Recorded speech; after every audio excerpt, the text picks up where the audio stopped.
Untuk berikutnya, kita masuk kepada 4 skill yang dibutuhkan pada abad 21 ini. Yang pertama adalah critical thinking atau berpikir kritis. Dasar dari critical thinking ini adalah LOD dan HOT. LOD dalam bahasa Inggrisnya disebut dengan Low Order Thinking Skill atau cara berpikir tingkat rendah. Kemudian HOT atau Higher Order Thinking Skill atau dalam bahasa Indonesia disebut dengan cara berpikir tingkat tinggi. Ada 6 level menurut taksonomi Bloom pada kedua tahapan ini. Di low order thinking skill ada 3 tahapan, 3 level. Kemudian pada higher order thinking skill juga ada 3 level. Mulai dari mengingat. Selanjutnya nanti sampai kepada menghasilkan karya atau berkarya. Untuk lebih detail tentang LOD dan HOT ini nanti akan disampaikan oleh Bunda Nila. Yang kedua adalah kolaborasi atau bekerja sama, collaboration. Bekerja sama dalam hal positif. Kemudian beradaptasi, mampu beradaptasi dimanapun dia berada. Kapanpun, dengan siapapun. Kemudian memiliki rasa empati.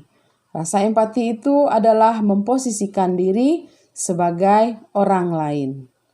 Kemudian mampu berkomunikasi secara efektif, tidak bertele-tele. Selanjutnya adalah bertanggung jawab. Nah, semua kebiasaan ini pada poin 2, 3, dan 4 sudah biasa kita lakukan di PAUD. Kemudian kita masuk pada skill berikutnya. Skill berikutnya adalah komunikasi. Komunikasi itu ada yang disebut dengan komunikasi verbal, ada yang komunikasi non-verbal. Kalau kita sedang berbicara seperti ini, itu disebut dengan komunikasi verbal. Kalau non-verbal, biasanya dengan menggunakan bahasa isyarat. Kemudian komunikasi cetak dan elektronik. Kita sering tahu apa saja komunikasi cetak. Sering menggunakannya. Dulu ya, seperti apa?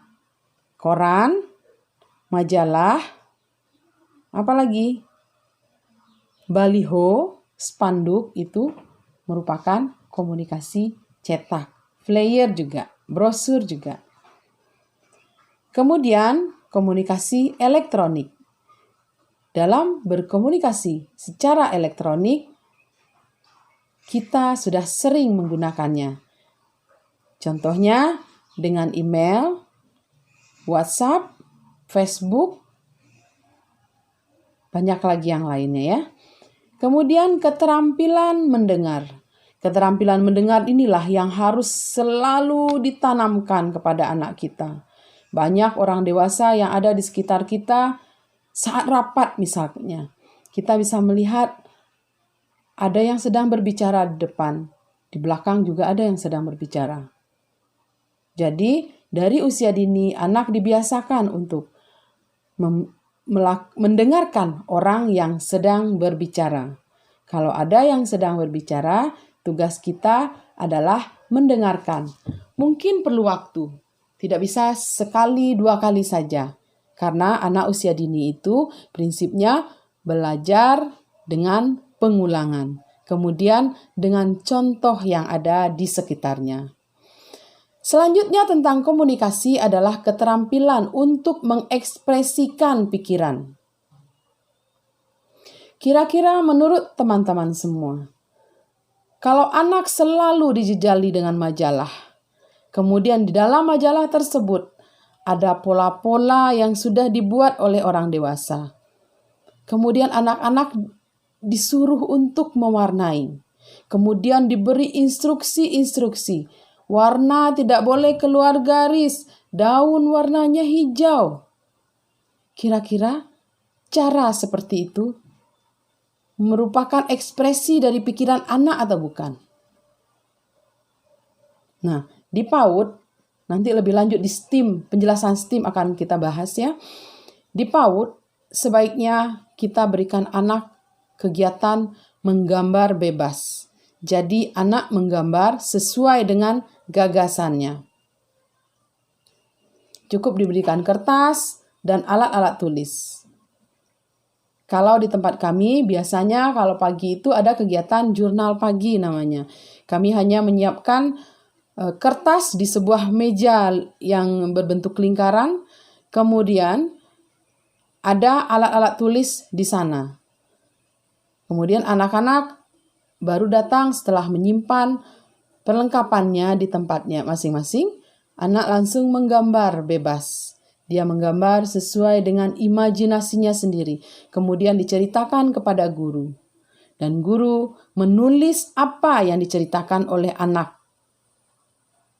Nah, hal tersebutlah yang merupakan tahapan yang bisa kita lakukan agar anak memiliki keterampilan mengekspresikan pikirannya dengan menceritakan gambar yang dibuatnya. Selanjutnya, kita masuk kepada kreativitas, skill kreatif.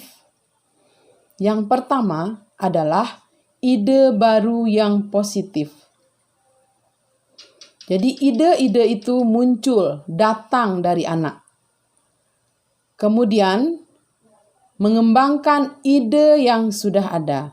Jadi ide yang sudah ada dikembangkan dan dicampurkan atau digabungkan dengan ide yang dimiliki oleh anak. Kemudian menanggapi ide orang lain.